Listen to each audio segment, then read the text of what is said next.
Hello friends, learn Telugu with Hari YouTube channel వీక్షకులకు స్వాగతం.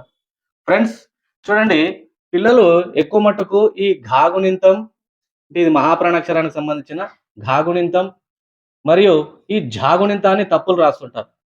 మరి దీన్ని ఎలా మనం సరిచేయాలనేటువంటిది చూద్దాం ఫ్రెండ్స్. ఒక్కొక్క గుణింతాన్ని ఏ విధంగా నేర్పించాలనేది ఈ వీడియో ద్వారా మీరు తెలుసుకుంటారు ఫ్రెండ్స్. ఓకే, స్కిప్ చేయకుండా చూడండి. ఛానల్ను వెంటనే సబ్స్క్రైబ్ చేసుకొని ఒక లైక్ చేయండి ఫ్రెండ్స్. చూడండి, ముందుగా ఘా గుణింతాన్ని చూద్దాం. ఘా గుణింతాన్ని రాసేటప్పుడు ఈ విధంగా చెప్పాలి ఫ్రెండ్స్. ఏమని? 0 రాసి ఆ 0కు పక్కలో 2 కొమ్ములు రాసి ఈ 0కు తగలకుండా తలకట్టును పైన రాయాలని చెప్పాలి. తర్వాత జట అనేది ఇక్కడ మధ్యలో కాకుండా మొదట్లో జట గీత అనేది పెట్టేలా చూడాలి. అప్పుడు ఇది ఘా గుణింతం అవుతుంది. ఓకే, ఇది ఘా. ఘా ఘాకు దీర్ఘం ఇస్తే చూడండి, ఘాకు తలకట్టు ఘా అని నేర్పాలి. తర్వాత ఘాకు దీర్ఘం ఇస్తే ఘా, సేమ్ ఘా రాయించండి. రాయించిన తర్వాత ఇక్కడ దీర్ఘం రాయమని చెప్పాలి. ఇది దీర్ఘం ఘా. ఓకే, ఇందులో ఉన్న అచ్చు ఏమిటి అంటే ఆ. ఇందులో ఉన్నటువంటి అచ్చు ఏమిటంటే ఆ. ఘా, ఇదేమో ఘ అంటున్నాం అంటే ఆ అనే శబ్దం వస్తుంది. ఇక్కడ ఘా అంటున్నాం, ఆ అనేటువంటి అచ్చును మనం చూస్తున్నాం. నెక్స్ట్ ఘాకు గుడి దీర్ఘం ఘీ. ఘా రాయించండి, గుడి రాయండి, ఘీ. ఇందులో ఉన్న అచ్చు గుర్తు ఘీ. ఘీ ఘీ. ఘాకు గుడి దీర్ఘం ఘీ. ఇందులో ఉన్న అచ్చు ఘీ.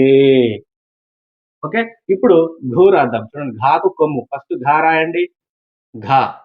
ఓకే, ఘా. ఇక్కడ ఒక కొమ్ము రాయండి, ఘూ అయింది. ఎలా గుర్తుపట్టాలి ఘూ అని అంటే ఇక్కడ 1వది, 2వది, 3వది, ఇట్లా ఈ 3 కొమ్ములను గమనించండి. 3 ఉంటే అక్కడ ఘూ అనే శబ్దం ఉంది. ఘూ అనేటువంటి అంటే ఘాకు సంబంధించినటువంటి ఒక కొమ్ము ఉందని మీరు అర్థం చేసుకోవాలి. ఘూ. ఘాకు కొమ్ము దీర్ఘం ఇస్తే ఇందులో ఉన్న అచ్చు రాద్దాం. ఫస్ట్ ఘూ అంటే ఊ. ఘాకు కొమ్ము దీర్ఘం ఇస్తే ఘూ. చూడండి, ఘా రాయండి. ఇక్కడ వరకు ఘా, దేనికి కొమ్ము దీర్ఘం ఘూ. 1 2 3. ఇందులో ఉన్న అచ్చు ఊ. ఘూ. ఘాకు రుత్వం ఘృ. ఘా రాయండి, రుత్వం ఘృ. అచ్చు రు. ఘృ. ఘాకు రుత్వం, రుత్వ దీర్ఘం ఘృ. అచ్చు ఇందులో ఉన్న అచ్చు రూ. ఘృ. ఘాకు ఎత్వం. చూడండి, ఘే. ఘాకు ఎత్వం ఈ విధంగా రాయండి, ఘే. ఇందులో ఉన్న అచ్చు ఏ. ఘే. ఘాకు ఎత్వ దీర్ఘం ఘే. ఇందులో ఉన్న అచ్చు ఏ. ఘే. నెక్స్ట్ ఇప్పుడు ఘాకు ఐత్వం ఘై. ఘాకు ఐత్వం ఘై. చూడండి, ఐత్వం రాసినప్పుడు కూడా ఖచ్చితంగా ఈ విధంగా అపోజిట్ డైరెక్షన్ లో రాయాలి. పైన ఒక గీత, కింద ఒక గీత, ఈ విధంగా ఐత్వం. మళ్ళీ దీనికి ఈ విధంగా రాయకండి. ఇది ఏతోది అసలు ఈ గుణింతంలో లేదు ఇది. కాబట్టి గమనించండి, ఘై. ఇందులో ఉన్నటువంటి అచ్చు గుర్తు ఏమిటంటే ఐ అనేటువంటి అక్షరం ఐ. నెక్స్ట్ ఘాకు ఒత్వం ఘో. చూడండి, ఒత్వం ఈ విధంగా రాయొచ్చు ఘో. ఇందులో ఉన్న అచ్చు ఓ. ఘాకు ఒత్వ దీర్ఘం ఘో. ఘో. ఇక్కడ ఓ.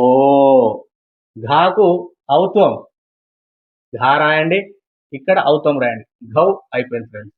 ఓకే, ఔ అచ్చు. అయితే ఈ ఘా గుణింతాన్ని ఈ విధంగా కూడా మనం చూస్తాం టెక్స్ట్ బుక్స్ లో కానీ, న్యూస్ పేపర్ లో కానీ. ఎలాగా? చూడండి, ఘో అనే అక్షరాన్ని ఘాకు ఓతో దీర్ఘం ఘో. ఇది కరెక్టే. ఘాకు ఓతో దీర్ఘం ఫస్ట్ ఘా రాయండి, ఘాకు ఎత్వం ఇయ్యండి, జటా రాయండి. ఇక్కడ వరకు ఘే. ఇక్కడ దీర్ఘం రాస్తే ఘో అవుతుంది. ఈ రెండు ఒక్కటే ఫ్రెండ్స్, ఘో. ఓకే, రెండు కూడా ఒక్కటే, ఘో. తర్వాత ఘాకు వలపల సున్నా ఘం. ఘాకు విసర్గ గహ. ఘం గహ. ఓకే, ఇది ఫ్రెండ్స్ ఈ ఘా గుణింతానికి సంబంధించిన పూర్తి వివరణ. ఈ వీడియో మీకు నచ్చిందని నేను ఆశిస్తున్నాను. నచ్చితే వెంటనే వీడియోను లైక్ చేయండి, షేర్ చేయండి, ఛానల్ను సబ్స్క్రైబ్ చేసుకోండి. Thank you very much.